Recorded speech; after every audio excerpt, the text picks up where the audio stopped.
இப்போ உங்ககிட்ட சந்தேகம் அப்படின்னா என்ன எல்லாருக்கும் தெரியுமா? சந்தேகம் எந்த சந்தேகமும் பாவத்தை விளப்பிக்கும்னு படிச்சிருக்கோம். அப்போ முதல்ல எனக்கு பாவத்துக்கு டெம்டேஷன் வரணும், அதுக்கப்புறம் பாவம் வரணும். அப்போ சந்தேகம்னா என்ன, அன்பிலீஃப்னா என்ன? இந்த சந்தேகத்துக்கும் அவிசுவாசத்துக்கும் என்ன வித்தியாசம் தெரியுமா? சரி, அடுத்து ஒரு கேள்வி. எனக்கு நான் ஜெபம் பண்ணா நடக்காதமா இருக்கிறதுக்கு ரெண்டு விஷயம் தான் இருக்கு. ரெண்டு விஷயம் தான் இருக்கு. ஒன்னு அவிசுவாசம், இன்னொன்னு ட்ரெடிஷன், நான் நினைக்கிற ஒரு மனப்பான்மை. இந்த ரெண்டு விஷயத்தை தவிர வேற எதுவும் என்னுடைய சுகத்தை தடுக்க முடியாது இப்படின்னு சொல்றாங்க. அது உண்மையானு கேட்கணும்.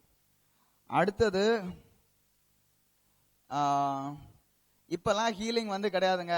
ஆண்டவர் தான் டாக்டர் வச்சிருக்காருல்ல, உனக்கு தான் வேலை கொடுத்துருக்காரு, சம்பாதிக்கிற. அந்த டாக்டர்கிட்ட போய் ஒரு 100 ரூபாய் கொடுத்தா அவன் மாத்திரை கொடுக்க போறான், போட்டுட்டு போக வேண்டியதானே. அதுக்கு எதுக்கு ஆண்டவர்கிட்ட இப்ப போய் ஹீலிங்கு, கை வைக்கணும், காலை வைக்கணும்னு சொல்லிட்டு இருக்கீங்க இப்படின்னு நிறைய பேர் கேட்கறாங்க.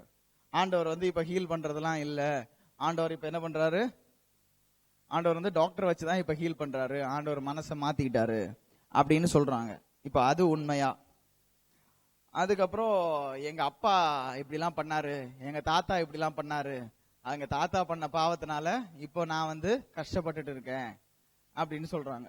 அப்போ எங்க தாத்தா பார்த்தேன் பூட்டி பண்ண தப்புக்கெல்லாம் நான் கஷ்டப்படணுமா, இல்ல அந்த சாபம் என்னை விட்டு ஒளிஞ்சு போச்சா? இது அடுத்த கேள்வி. அடுத்தது, சிலர் வானத்தை திறக்கிறாங்க. நிறைய பேர் சில நேரம் திறக்கிறாங்க, சில நேரம் மூடிக்கிறாங்க. அது அவங்க இஷ்டப்படி, அவங்க வீட்டு ஜன்னல் மாதிரி நினைச்சுக்கிறாங்க. அப்படி நினைச்சு இப்ப திறந்த வானம் இல்லைங்க, திறந்த வானம் வர வரைக்கும் நம்ம ஜெபம் பண்ணி வானத்தை திறப்போம் அப்படின்னு சொல்லி இந்த கோயில் எல்லாம் பூஜை பண்ணுவாங்கல்ல, ஏதோ பண்ணி ஏதோ இறக்குறாங்க ஏத்துறாங்கலாம் சொல்லுவாங்க. எனக்கு அதெல்லாம் தெளிவா தெரியாது. அது மாதிரியும் நிறைய நடக்குது சபைக்குள்ள. சரி, இதெல்லாம் உண்மையா அப்படின்னு ஒரு கேள்வி. அடுத்தது, ஆண்டவர் நடத்துறாதான் என்கிட்ட சொல்லாதான் செய்யணும், இல்லைன்னா அவர் சொல்ற வரைக்கும் நான் என்ன பண்ணணும், வெயிட் பண்ணிட்டு இருக்கணும் அப்படின்னு சொல்லுவாங்க. அதை பத்தி கொஞ்சம் ஏற்கனவே பார்த்துட்டோம். அது புரிஞ்சிச்சா உங்களுக்கு எல்லாம்? புரிஞ்சிச்சா? நம்ம ஆண்டவருக்காக வெயிட் பண்ணணுமா? ஆண்டவர் தான் நமக்காக வெயிட் பண்றாரு. நீ எப்ப சகல ஜாதிகளையும் சீடர்கள் ஆக்கி அவர்களுக்கு ஞான ஸ்நானம் கொடுத்து எல்லாரையும் என் பிள்ளையா நீங்கெல்லாம் எப்ப மாத்துவீங்கன்னு அவர் வெயிட் பண்ணிக்கிட்டு இருக்காரு. நீங்க அவருக்காக வெயிட் பண்ணாதீங்க. சரியா? இப்ப நம்ம கேட்ட இந்த கேள்விகள்லாம் மேடம் என்ன சொல்றாங்கன்னு பாப்போமா? Yeah, I'll read the questions once again.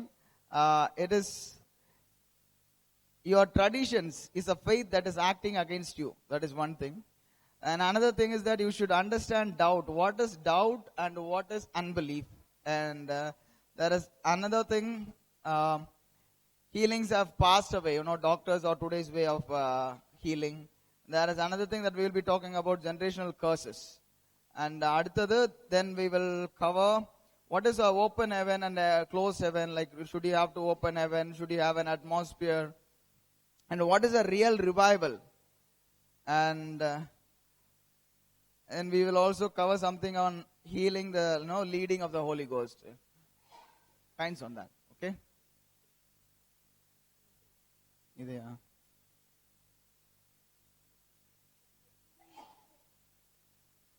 Praise the Lord. So, முதல்ல we were going to see about doubt, இல்லையா? Understanding doubt. Yeah.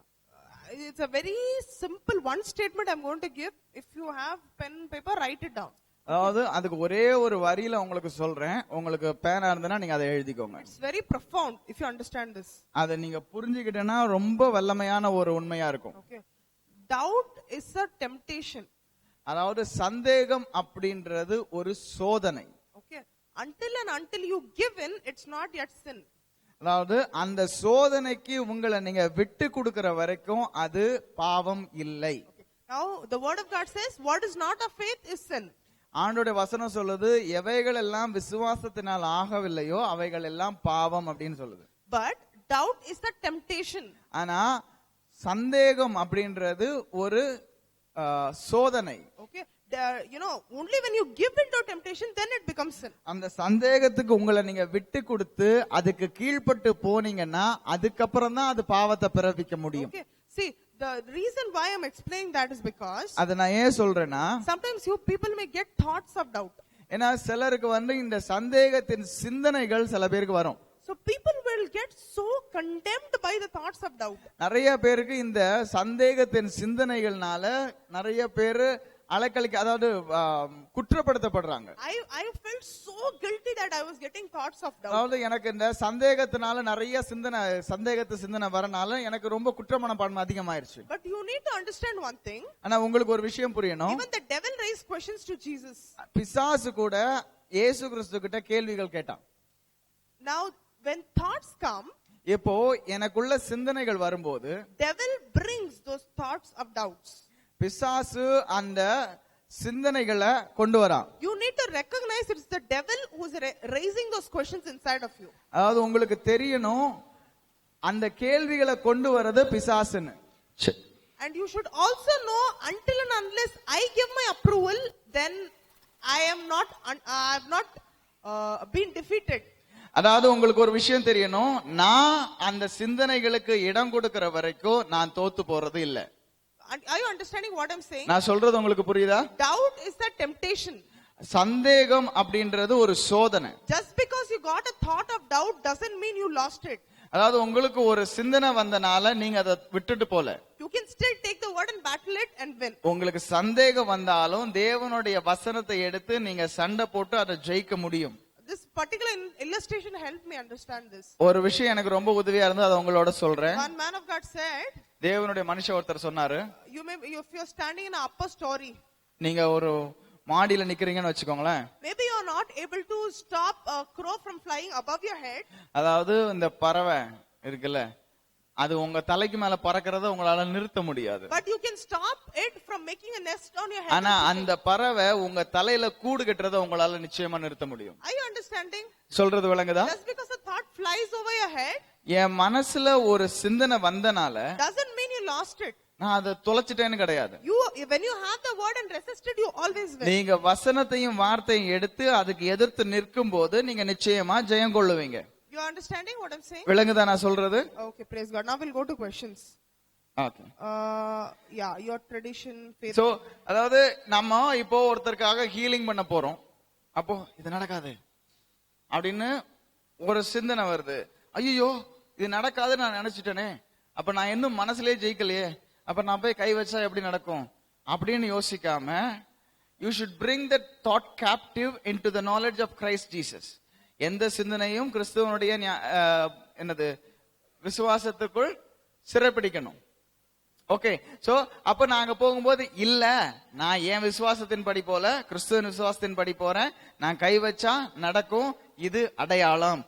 Watch what it happens when it happens. Like அப்ப நான் போய் கை வைக்கும் போது கண்டிப்பா நடக்கும். எனக்கு ஒரு எண்ணம் வந்தது உண்மைதான், ஐயோ நடக்குமா அப்படின்னு. ஆனா அந்த எண்ணத்தை கிறிஸ்துவின் ஞானத்தினால நான் மேற்கொண்டு நிச்சயமா நடக்கும்னு சொல்லி எனக்கு நானே சொல்லிக்கிட்டு நான் போய் கை வைக்கிறேன், அங்க ஹீலிங் நடக்குது.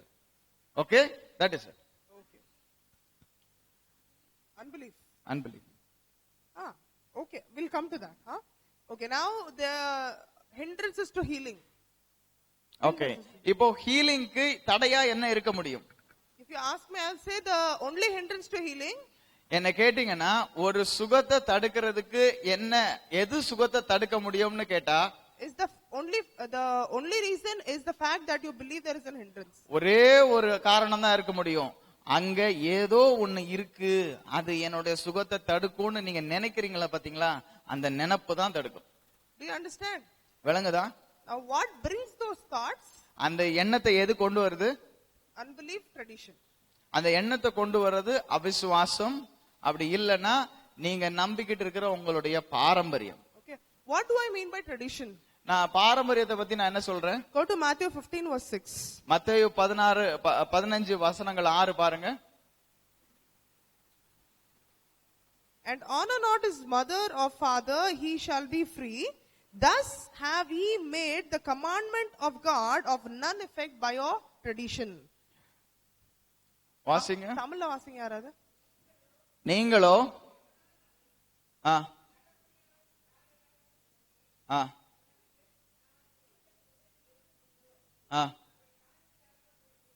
ஆ ஆ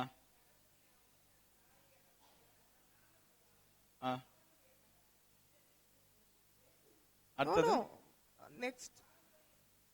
படிங்க. உங்கள் பாரம்பரியத்தினாலே தேவனுடைய கற்பனையை அவமாக்கி வருகிறீர்கள். Did you understand? உங்களுக்கு விளங்குச்சா? These people had some man-made doctrine.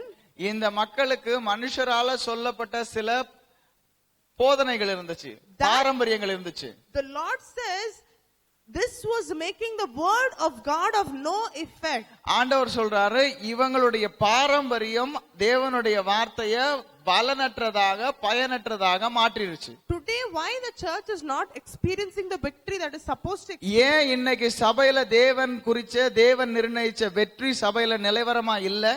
Imagine Jesus was one man with the spirit of God inside. இயேசு கிறிஸ்து ஒரே ஒரு மனுஷன், அவர்தான் இந்த இடத்துல தேவனுடைய வல்லமையோட இருந்தார்.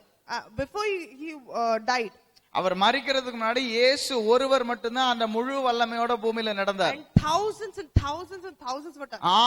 ஆயிரம் கணக்கான மக்கள் ரட்சிக்கப்பட்டாங்க. Today after his resurrection, ஆனா இன்னைக்கு அவர் மரிச்சு உயிர்த்து எழுந்ததுக்கு அப்புறம் we have thousands of Jesus living in the earth. ஆயிரக்கணக்குல லட்சக்கணக்குல இயேசு கிறிஸ்து பூமியில வாழ்ந்துட்டு இருக்காங்க. What I mean by that is the spirit of God in fullness is living inside. அதாவது தேவனுடைய ஆவியானவர் தம்முடைய முழுமையில எல்லாரோட நம்ம எல்லாருக்குள்ளயும் இருக்காரு. But I don't think we have even made the impact that Jesus made. ஆனா இயேசு ஒருவரா செஞ்ச அந்த வேலைய இவ்வளவு வருஷங்களா நாம செஞ்சோமான்னு கேட்டா கேள்விக்குறிதான். Correct? சரியா? Yes. Why is it so? ஏன் அது அப்படி இருக்கு? Because we have made the word of God of no effect. ஏன்னா நம்ம தேவனுடைய ராஜ்யத்தை தேவனுடைய வார்த்தைய பலனற்றதா ஒரு வல்லமையற்றதா ஆக்கிட்டோம். By the traditions. நாம நம்பிக்கிட்டு இருக்கிற பாரம்பரியத்தினால. Getting so there are some good traditions Paul speaks about. சில நல்ல பாரம்பரியங்களை குறித்து பவுல் பேசுறாரு. But we are talking about traditions that is exactly against the word of God. தேவனுடைய வார்த்தைக்கு முரணான சில பாரம்பரியங்களை நாம நம்பிக்கிட்டு செஞ்சுக்கிட்டு இருக்கோம். So everything that you do you need to check whether it is in line with the word of God. நீங்க எதை செஞ்சாலும் நீங்க தேவனுடைய வார்த்தையோட ஒத்ததா இருக்குதான்னு நீங்க பார்த்து சோதிச்சு அறிஞ்சு செய்யணும். Example, I'll tell you how it was making it of no effect in my life. நான் சொல்றேன் எப்படி என்னோட வாழ்க்கையில அது வந்து கனியற்றதா மாத்துச்சுன்னு சொல்றேன். So this thing like if you have unforgiveness in your heart then God won't heal you. எனக்கு ஒன்னு நினைச்சேன், உங்களுக்குள்ள வந்து நீங்க யாரையும் மன்னிக்காம இருந்தீங்கன்னா தேவன் வந்து உங்களை சுகப்படுத்த மாட்டான்னு நினைச்சிட்டு இருந்தேன். You've heard this? நீங்க கேட்டிருக்கீங்களா? Okay. Now I was there in one praying for one auntie of mine. நான் எங்க ஆண்டி ஒருத்தவங்களுக்காக ஜெபம் பண்ணிட்டு இருந்தேன். And I was preaching 1 hour straight to put faith in her. நான் 1 மணி நேரம் விசுவாசத்தை அவங்களுக்குள்ள போடுறதுக்காக 1 மணி நேரம் நான் ஜெபம் பண்ணிட்டு இருந்தேன். After 1 hour I am laying hands. நான் 1 மணி நேரம் ஆச்சு, அதுக்கு அப்புறமா அவங்க மேல கை வைக்கிறேன். Still I don't know if she has faith and I don't know if I have faith. எனக்கு இன்னும் தெரியாது அவங்களுக்கு விசுவாசம் இருக்கா இல்ல எனக்கு இருக்கான்னு எனக்கு தெரியவே தெரியாது. And I am laying hands, we are praying, things didn't happen. நான் கை வைக்கிறேன், ஜெபம் பண்றேன், எதுவுமே நடக்கல. So we were talking and my auntie said this. நான் பேசிட்டு இருந்தோம், எங்க ஆண்டி சொன்னாங்க, hey I have some unforgiveness in my heart. எங்க ஆண்டி சொன்னாங்க என் மனசுக்குள்ள சில மன்னிக்க முடியாத விஷயங்கள் எனக்குள்ள இருக்கு அப்படின்னு. What I said? நான் என்ன சொன்னேன் தெரியுமா? Yeah that is the reason. நான் உடனே சொன்னேன் ஆமா அதனால தான் இன்னும் ஹீலிங் நடக்கல. Okay, this is some 3.5 years back. இது ஒரு 3-4 வருஷத்துக்கு முன்னாடி. Yeah, 4 years back. Praise God. And so when I said that, நான் அத சொன்னப்போ I knew I was wrong. எனக்கு நல்லா தெரியும் நான் சொன்னது தப்புன்னு. It was an excuse in that place for me to escape. அந்த இடத்துல எதுவுமே 1 மணி நேரமா நடக்கலன்றனால அங்க இருந்து வெளியே போறதுக்கு நான் ஒரு சாக்கு போக்கு சொல்லிட்டு வந்தேன். But I knew in my heart, beneath my heart, I know something is wrong with what நான் எனக்கு நல்லா தெரியும் என்னோட இருதயத்துல ஏதோ ஒண்ணு சரியில்லைன்னு. And I come back. நான் வந்துட்டேன். And that is the time I heard Curry Blake teaching. அப்பதான் எனக்கு கரி பிளேக்கோட டீச்சிங்ஸ் கிடைச்சது. And he said this one statement, didn't explain nothing. He just said one statement. Curry plague இந்த ஒரே ஒரு வார்த்தை சொன்னார், அவர் பெருசாலாம் ஒன்னு எக்ஸ்பிளைன் பண்ணல. Your unforgiveness cannot stop God's power. That's all he said. அவர் சொன்னது ஒண்ணுதான், உன்னுடைய அவிசுவாசம் தேவனுடைய வல்லமையை நிறுத்தாது. Just like your sin cannot stop the blood of Jesus from cleansing you.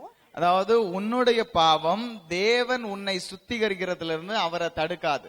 Same way your sin and your forgiveness cannot stop God's power from working in you. அதாவது உன்னுடைய பாவமும் உன்னுடைய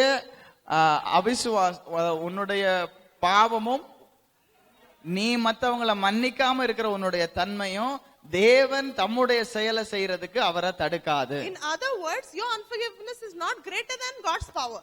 நீ மத்தவங்களை மன்னிக்கல அப்படின்ற அந்த விஷயம் தேவனுடைய வல்லமையை விட பெருசு கிடையாது. And when he said that one statement, just nailed it inside me. அந்த ஒரு வார்த்தை எனக்கு புரிஞ்சப்போ என் இருதயத்துல அது ஆணி மாதிரி அடிச்சது. I was filled with joy. I knew this is the truth. நான் அப்படியே நிறைஞ்சிட்டேன், இதுதான் உண்மைன்னு எனக்கு தெரிஞ்சது. And so my auntie came after some days to my அப்போ house. எங்க ஆண்டி என் வீட்டுக்கு வந்தாங்க கொஞ்ச நாள் கழிச்சு. And so all the party and all got over and these people were leaving. எல்லாம் முடிஞ்சது, அதுக்கப்புறம் அவங்க வீட்டுக்கு போனாங்க. So I took her by hand and I didn't leave her, I took her to another room. நான் அவங்க கையை பிடிச்சி இன்னொரு ரூமுக்கு கூட்டி வந்துட்டேன். I said I want to pray for you. நான் சொன்னேன் நான் உங்களுக்காக ஜெபம் பண்ண போறேன். And this time I didn't ask you have faith, you have unforgiveness, nothing I asked. நான் அவங்ககிட்ட எதுவுமே கேட்கல. உங்ககிட்ட விசுவாசம் இருக்கா, நீங்க யாராவது மன்னிச்சிருக்கீங்களா, எதுவுமே நான் கேட்கல. I said in the name of Jesus, now leave. நான் சொன்ன இயேசுவின் நாமத்துல இப்போ வெளியில போ. One command. ஒரே ஒரு வார்த்தை. She's doing this and she's just jumping and jumping. She's completely healed. அவங்க கால் அசைச்சு பாக்குறாங்க, ஏதோ பண்ணி பாக்குறாங்க, குதிச்சு அவங்க சுத்தமா ஹீல் ஆயிட்டாங்க. Now what happened before? இப்போ இதுக்கு முன்னாடி என்ன நடந்துச்சு? Is it that after 1 year God wanted this healing to happen? என்னமோ ஆண்டவருடைய நேரம் அப்ப இல்ல, ஒரு வருஷத்துக்கு அப்புறம் ஹீல் பண்றதா ஆண்டவருடைய சித்தம். அப்படியா? Where was the problem? பிரச்சனை எங்க இருந்துச்சு? It was in my mind. என்னோட மனசுல இருந்துச்சு. You are getting? உங்களுக்கு புரியுதா? This time when the Lord set me free from that tradition, என்னைக்கு அப்படி ஒரு அவிசுவாசத்துல இருந்து ஒரு பாரம்பரியத்துல இருந்து ஆண்டவர் என்ன விடுதலை பண்ணாரோ, God could use me to release his freedom. ஆண்டவர் அப்படி ஒரு காரியத்தை செய்யறதுக்காக ஆண்டவர் என்ன பயன்படுத்தினார். This is what scripture says. இதுதான் வசனம் சொல்லுது. The traditions make the word of God of no effect. உங்களுடைய பாரம்பரியத்தினால் தேவனுடைய வசனத்தை அவமாக்குகிறீர்கள். So you may ask, is it okay to be in unforgiveness? So you may ask, is it okay to be in unforgiveness? அப்பனா நான் யாரையும் மன்னிக்காம அப்படியே நான் மன்னிக்காமலே இருக்கலாமா அப்படினு கேப்பீங்க. No, it's not okay. No, அது சரி கிடையாது. In matter of fact, sometimes unforgiveness brings sickness also, it happens. ஆனா சில நேரத்துல நீங்க யாராவது மன்னிக்காம இருந்தா அது நிமித்தமா வியாதி வரதுக்கு வாய்ப்பு இருக்கு. But you can be free even before you have come out of unforgiveness. ஆனா நீங்க மத்தவங்கள மன்னிச்சு நீங்க வெளியில வரதுக்கு முன்னாடியே தேவன் உங்களை நிச்சயமாக விடுதலை செய்வார். Because unforgiveness also needs God's power for you to be able to forgive them. ஆனா தேவனுடைய வல்லமை இருந்தாதான், அவருடைய கிருபை இருந்தாதான் உங்களால மத்தவங்கள மன்னிக்க முடியும். So also you need God's power to be healed. அதே மாதிரிதான் தேவனுடைய வல்லமை இருந்தாதான் உங்களால சுகமாக முடியும். Are you getting the point? நான் சொல்றது புரியுதா உங்களுக்கு? We are not advising you or advocating unforgiveness in this place. நீங்க யாரையும் மன்னிக்காம இருங்க அப்படினு சொல்லி உங்ககிட்ட சொல்லி கொடுக்கிறதுக்காக நான் வரல. I am saying you can be healed even when you have unforgiveness. உங்களுக்குள்ள மன்னிக்காத தன்மை இருந்தாலும் தேவன் உங்களை சுகப்படுத்துவார். அத சொல்றதுக்கு தான் வந்திருக்கோம். Understood? புரியுதா? Clear? சரியா? So yeah, that is the one hindrance, is that the word of God of no effect, and the traditions also bring unbelief in a way. அதே மாதிரி நம்மளுடைய பாரம்பரியங்களும் அவிசுவாசத்தை நிறைய இடத்துல கொண்டு வருது. And what is unbelief? அவிசுவாசம்ன்றது என்ன? Something contradicting to faith, right? விசுவாசத்துக்கு எதிரானது இல்ல விசுவாசத்துக்கு முரணானது. How do you get faith? விசுவாசம் எப்படி வருது உங்களுக்கு? Through the word.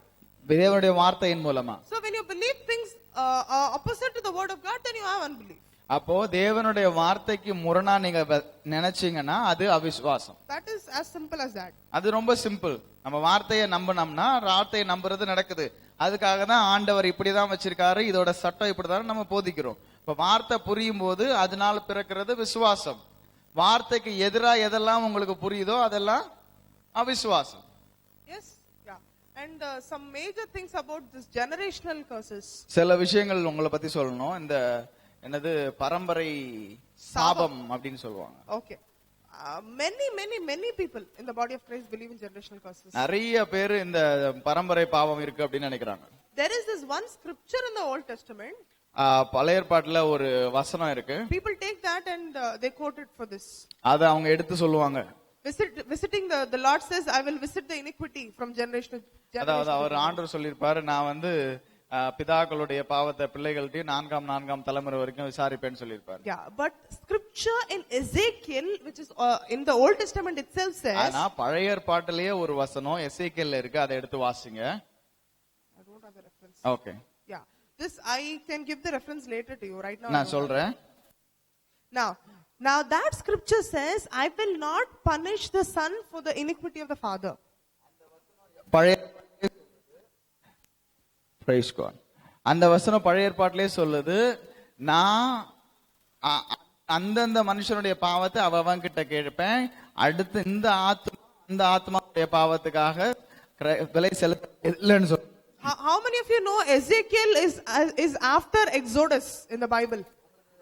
தெரியும். எசேக்கியேல் தீர்க்கதரிசியோட புத்தகம் வந்து எக்ஸோடஸ். What is exodus? விடுதலை. யாத்ராமத்துக்கு அப்புறமா வந்ததுன்னு எத்தனை பேருக்கு தெரியும்? You all know, right? So that means what is in the last counts, correct? அப்போ பின்னாடி வந்ததுதான் அதுக்கு அப்புறமா வந்தது. Now if you come into the new covenant, அப்ப நம்ம புதிய உடன்படிக்கைக்குள்ள வந்தா, the word of God says Jesus became a curse for you.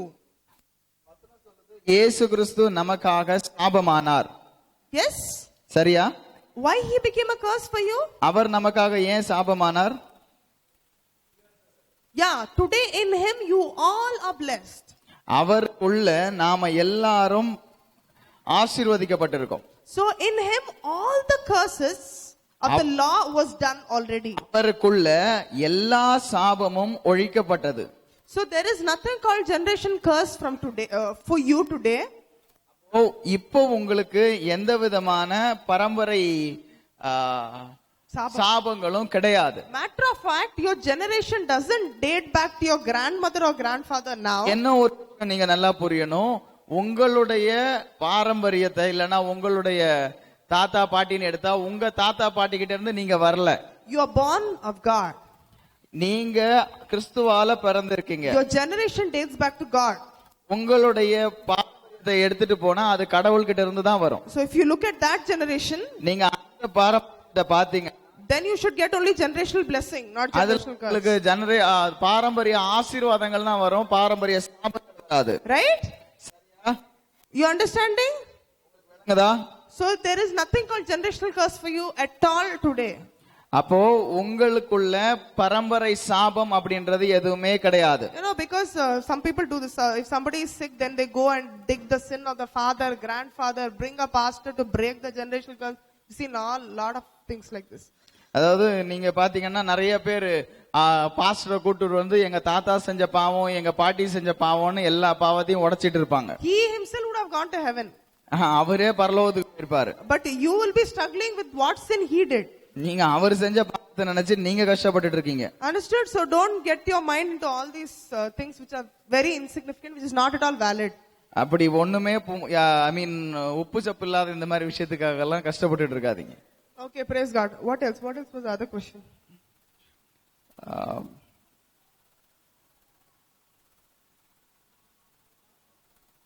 Open heavens, closed heavens. திறந்த வானம், மூடின வானம். Okay. We have a lot of people tying things and binding things in heaven. நாம் நிறைய பேரை பரலோகத்துல கட்டுறோம், பரலோகத்துல அவுக்குறோம்னு சொல்லிட்டு இருக்காங்க. Yes, they think that the devil is doing things in the air. நாம நினைக்கிறோம் பிசாசு வந்து காத்துல விஷயங்கள் நிறைய செஞ்சிட்டு இருக்கான் அப்படின்னு நினைக்கிறோம். There are 2 or 3 things which I would like to tell you. 2-3 விஷயங்கள் நான் சொல்லணும்னு நினைக்கிறேன். One thing, the devil first of all can't do anything without a host. அதாவது முதல்ல பிசாசால ஒரு சரீரம் இல்லாம எதுவுமே செய்ய முடியாது. That is the reason these devils begged Jesus to send them into pigs. அதனாலதான் பிசாசு இயேசு கிட்ட கேட்டுச்சு, எங்களை பண்ணி கொடுத்ததுக்குள்ள அனுப்பிருங்கன்னு. Either they need a body or they need a mind which believes in his lies. அதாவது அதுக்கு ஒரு உடம்பு வேணும், இல்ல ஒரு சரீரம் வேணும். அவன் சொல்ற பொய்யெல்லாம் நம்புறதுக்கு ஒரு உடம்பும் ஒரு சரீரமும் நிச்சயமா தேவை. Otherwise he is powerless. அப்படி இல்லனா அந்த பிசாசுடைய இது வல்லமை எதுவுமே அவனால செய்யவே முடியாது. Smith Wigglesworth, there was an incident in Smith Wigglesworth's life. Smith Wigglesworth ஒரு தேவ மனுஷர் இருந்தார். அவருடைய வாழ்க்கையில ஒரு காரியம் சொல்றேன். It looks like the devil just came and stood before him. அது பார்த்தா பிசாசு அவருக்கு முன்னாடி நேரா வந்து நின்னானா. You know what he did? என்ன பண்ணார் தெரியுமா? He got up, saw who it is. அவர் எந்திரிச்சு பார்த்தாரு யாருன்னு. And when he saw the devil, he said, "Oh, it's you," and he just went off to sleep. அவர் எந்திரிச்சு அப்படி பார்த்துட்டு ஓ நீதானா அப்படின்னு சொல்லிட்டு தூங்க போயிட்டார். I mean, that was the most powerless creature on earth for him. அப்படின்னா கொஞ்சம் கூட வல்லமையும் அதிகாரமும் இல்லாத ஒரு ஜந்து அப்படின்னு சொன்னா அது அந்த பிசாசு தான். So even it doesn't even matter if the devil is standing here. பிசாசு வந்தாங்க நிக்கிறது கூட ஒரு மேட்டரே இல்ல. And it doesn't matter if it is in the sky or whatever. He can't do anything. அவனால எதுவுமே செய்ய முடியாது. அவன் மேல இருந்தா என்ன எங்க இருந்தா என்ன அவனால எதுவுமே செய்ய முடியாது. And best part is, அதுல பெரிய விஷயம் என்னன்னா, where are you today? நாம இப்ப எங்க இருக்கோம்? Where? You are seated with Christ in heavenly places. நாம எங்க இருக்கிறோம்? கிறிஸ்துவோட கூட உன்னதங்களில் அவரோட கூட உட்கார்ந்து இருக்கிறோம். We are thinking, okay, we are on earth, God is in heaven. நாம நினைக்கிறோம் நாம பூமியில இருக்கிறோம், கடவுள் வந்து பரலோகத்துல இருக்காரு அப்படின்னு. Manoj was saying the other day, it looks like we have to make a rocket and make a prayer and the rocket has to penetrate. நாம வந்து ஒரு ராக்கெட் ஒன்னு செஞ்சு அந்த ராக்கெட் அனுப்பி உடைச்சி ஆண்டவர்ட்ட போய் செய்தி சொல்லணும்னு நினைச்சிட்டு இருக்கோம். And that's why we are storming things in in the heavenly, what is that? Heavenly realm. ஆமா அதுதான் நம்ம நினைச்சிட்டு இருக்கோம். ராக்கெட் இங்க இருந்து மேல போய் பரல வானமண்டலத்துல இருக்க எல்லாத்தையும் உடைச்சு ஆண்டவர்ட்ட போய் சேரணும். Scripture says you are seated with Christ in heavenly places. வசனம் சொல்லுது நீங்கள் கிறிஸ்துவோட கூட உன்னதங்களில் அமர்ந்திருக்கிறீர்கள். So there is no necessity for you to break anything. நீங்க எதையும் உடைக்க வேண்டிய அவசியம் இல்ல. You have answers to all your prayers directly. நீங்க உங்களுடைய கேள்விகள் எல்லாத்துக்கும் தேவனிடத்திலிருந்து அப்பவே அங்கேயே பதில் பெற்றுக்கொள்வீங்க. You don't have to storm heavens. நீங்க வானத்துல ஒரு புயல் உண்டாக்க வேண்டிய அவசியம் இல்ல. You don't have to bind these principalities in the air. நீங்க அந்த காத்துல இருக்கிற அந்த பவர் பிரின்சிபாலிட்டி அதெல்லாம் கட்ட தேவையில்லை. There is this one scripture, you don't war against flesh and blood but against principalities. ஆனா ஒரு வசனம் இருக்கு, நீங்க மாம்சத்தோட ரத்தத்தோட யுத்தம் செய்யாமல்னு. Yeah, but if you read the next part of the scripture, அதுக்கு அடுத்த வசனத்தை நீங்க படிச்சீங்கன்னா it says bringing down strongholds, casting down imaginations. துரைத்தனங்களையும் அதிகாரங்களையும் இருக்கும். Yeah, it is casting down imaginations. அதாவது சிந்தனை கிறிஸ்துவுக்கு முரணாக இருக்கிற எந்த சிந்தனையையும் and bringing them to captive to the obedience of Christ. கிறிஸ்துவுக்கு விரோதமாக இருக்கிற எந்த சிந்தையையும் கீழ்ப்படுத்துவதற்கு. This battle is all about your mind. அப்போ நம்மளுடைய மனசுல கிறிஸ்துவுக்கு விரோதமா இருக்கிற எந்த சிந்தனையும் கீழ்ப்படுத்துறதுக்கு அப்படின்னா அது நம்மளுடைய மனசுல உள்ள இந்த பிரச்சனையை குறிச்சது. Got it? When the devil is saying, "Hey, look, I'm here, you can't do anything." பிசாசு சொல்றான் நான் அங்க இருக்கேன் என்னால எதுவும் பண்ண முடியாதுன்னு சொன்னா, you need to bring that principality down by taking the word of God and bringing it captive. அந்த துரைத்தனத்தையும் அதிகாரத்தையும் வசனத்தை நிமித்தம் உங்க மனசுல நீங்க அந்த சிந்தையை கீழ்ப்படுத்தணும். That's how you bind it. அப்படிதான் நீங்க அதை கட்டுறீங்க. So this thing about this open heavens, closed heavens is not even valid. இந்த திறந்த வானம் மூடின வானம்லாம் எங்க இருந்து வந்துச்சுனே தெரியல. Yeah. So that's clear? அது புரிஞ்சிருச்சா? What else? Leading. Yeah. People say, should I wait for a leading from the Holy Spirit to go and set people free? நிறைய பேர் கேட்பாங்க நான் வந்து ஆண்டோட லீடிங் ஆண்டோர் என்கிட்ட சொல்லும்போது நான் போய் ஹீல் பண்ணுவேன் அப்படின்னு. ஆண்டவருடைய வழிநடத்தல் இல்லாம நான் பண்ணவே கூடாது. ஆமா, they will not go without the leading of the Holy Ghost. I want to tell you something. நான் உங்களுக்கு ஒன்னு சொல்றேன். A command in itself is a leading. ஒரு கட்டளை கொடுக்கப்பட்டிருந்தா அந்த கட்டளையே ஒரு நடத்துதல் தான். Okay, this scripture says you go. இந்த வசனம் என்ன சொல்லுது? போ. It is go for all times. இது போன்னு சொன்னா அது எப்போதுமே நிலையா தான் இருக்குது. போணும், எப்பவுமே போணும். There is this one place Paul, ஒரு இடத்துல Paul சொல்றாரு, keeps doing the will of God. அவர் தேவனுடைய சித்தத்தை செஞ்சிட்டே இருக்காரு. So God had to stop in a particular place and say don't take this direction. ஆண்டவர் ஒரு இடத்துல அவங்கள நிறுத்தி இந்த இடத்துக்கு போவாதீங்க சொன்னார். I covered this in the morning. You did it? Yeah. So just finish. What we are trying to tell you is you don't have to wait for a leading. அப்போ நாம எந்த ஒரு தேவைக்காகவும்